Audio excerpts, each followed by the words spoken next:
11 years ago in 2013, I showed you a method to swap faces in Photoshop using the Auto Blend Layers feature.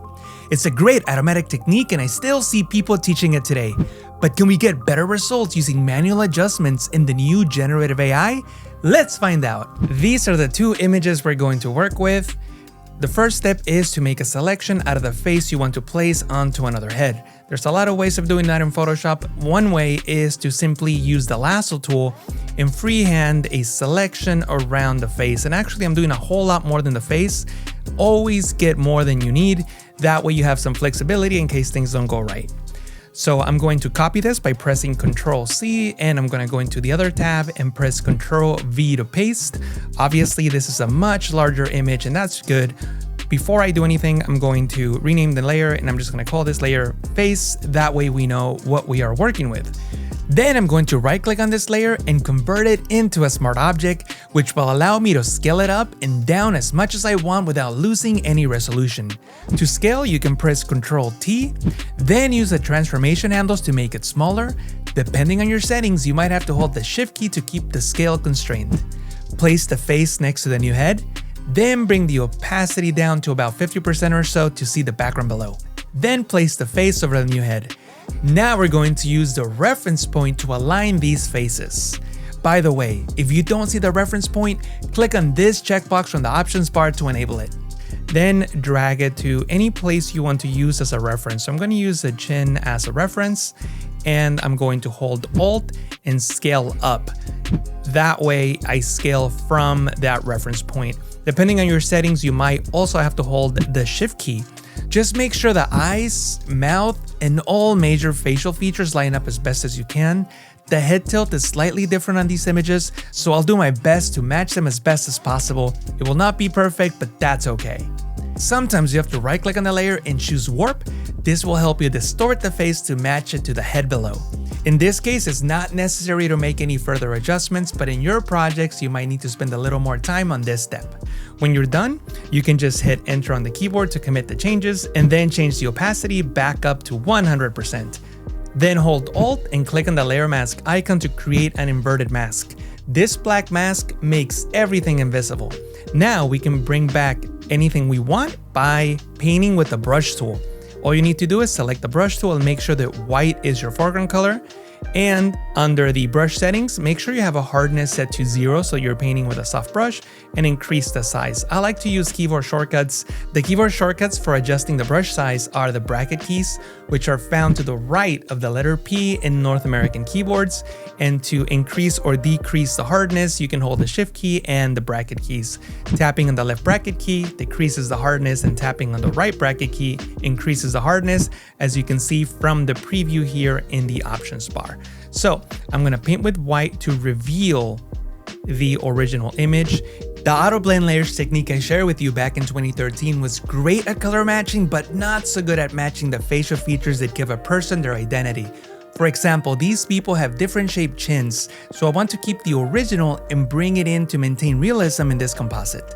This is why I'm painting it in with the layer mask.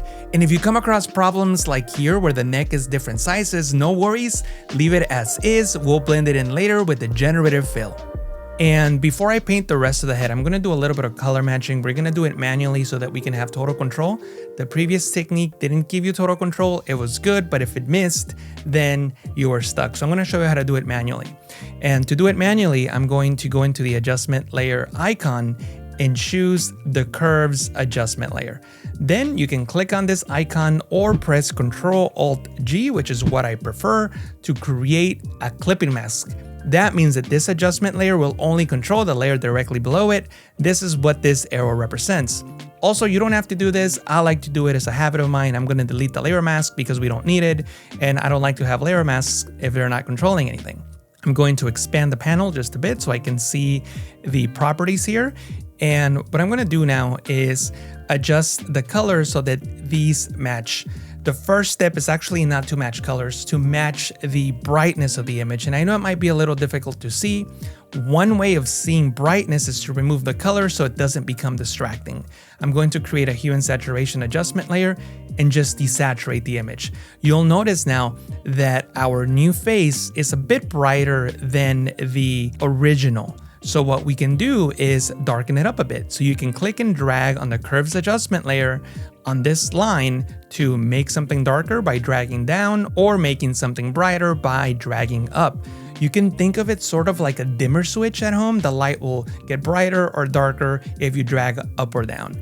So that's what I'm doing here. I'm gonna drag down and try to match the brightness as best as I can. It's not gonna be perfect, but it's better than before. This is before and this is after. Much, much better. Also, I'm going to change the blending mode from normal to luminosity. Look at the difference. Normal and luminosity. With luminosity, we make the pixels darker without adding any saturation, which is key. Then we need to do a little bit of color matching here. What we're gonna do now is create another curves adjustment layer. And this curves adjustment layer is going to take care of the color. Let me show you how this works. I'm gonna go into the drop down here. I can choose between red, green, and blue. If I select the red channel, I can click and drag up to add light in the color of that channel. So I'm adding red light. Clicking and dragging down gives you the opposite color, which is cyan. And with the green channel, if I drag up, of course I get green. I drag down, I get magenta. And with the blue channel, I can drag up to get blue and drag down to get the opposite color, which is yellow. So I'm going to click on this icon to clip this to the layer below. Again, I'll delete the layer mask because we don't need it. And I'm going to do a little bit of color matching. I see a lot of green tints in this image, so I'm going to introduce a little bit of magenta. So I'm going to go into the green channel and drag down to introduce a little bit of magenta. And just doing that alone makes this so much better. And I can go into the red channel and maybe add a little bit of red.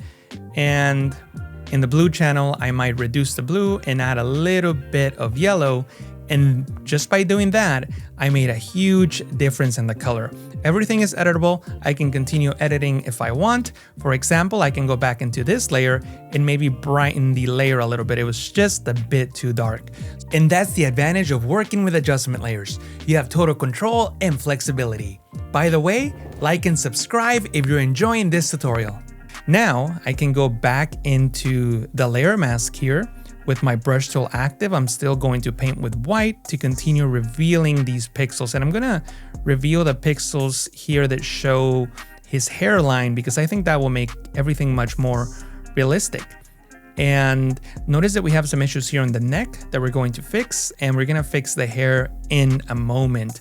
Now, this is sort of like an advanced thing, but I do wanna mention it. You can see that with this adjustment layer, we were making pixels darker. If we wanted to not affect the darker pixels, we can double click to the side of the layer, and that brings up the layer style window. And if I drag this black point to the right, it will not affect the darker pixels. See that? But the transition is very harsh, so you can hold Alt, click, and split it in half to create a smoother transition. And this just makes it so that it doesn't apply the darkening effect to the darkest pixels. Also, if you wanted to, you can create a layer mask and paint with black to hide the effect. So I'm reducing the brush size by tapping on the left bracket key. Then if I tap on the X key, black becomes the foreground color and I can paint with black to reveal that eye. It's not as dark. And here's another pro tip. If you hold Ctrl-Shift-F, you'll bring up the fade command and you can reduce the last adjustment that you applied. See that? See how it's affecting that eye? So maybe at about 49%, and I can do the other eye. If 100% is too much, well, you can press Ctrl-Shift-F to bring up the fade command and reduce it a little bit and press OK. And of course, your image is different and it might require different adjustments, but you can always use Blend Diff and Layer Mask to make the adjustments that you need. When you get to this point, you can use Generative Fill to fix the areas that are not blending well. First, I'll create a new layer and I'll bring my taskbar in, which was hiding on my second monitor. Then I'll press the L key to enable the lasso tool, and I can freehand the selection over the areas that are not blending well, like on the top left of his head around the hairline. Then all I need to do is click on Generative Fill, leave the prompt blank, and press Generate. Photoshop will now attempt to blend those two areas using AI, and as you can see, we get 3 variations. We can click on them from the properties panel and see the one that we like best. In this case, I'm liking the first one best. If you don't like it, you can just click on generate again and get 3 more variations. The next thing that I'll fix is the neck right here. His original neck is much thinner than the bodybuilders, so they were not matching here, but with generative fill, I can once again leave it blank, click on generate, and we can get a generation that fixes the neck. In this case, I think I'll go with the second one. Also, here's a pro tip. Consider compositing in the ears from the original image onto the face swap image to make it more believable. Sometimes the ears are a dead giveaway that your images are not real. And this is my result. Let me know down below what you think about this manual method. Thank you so much for watching.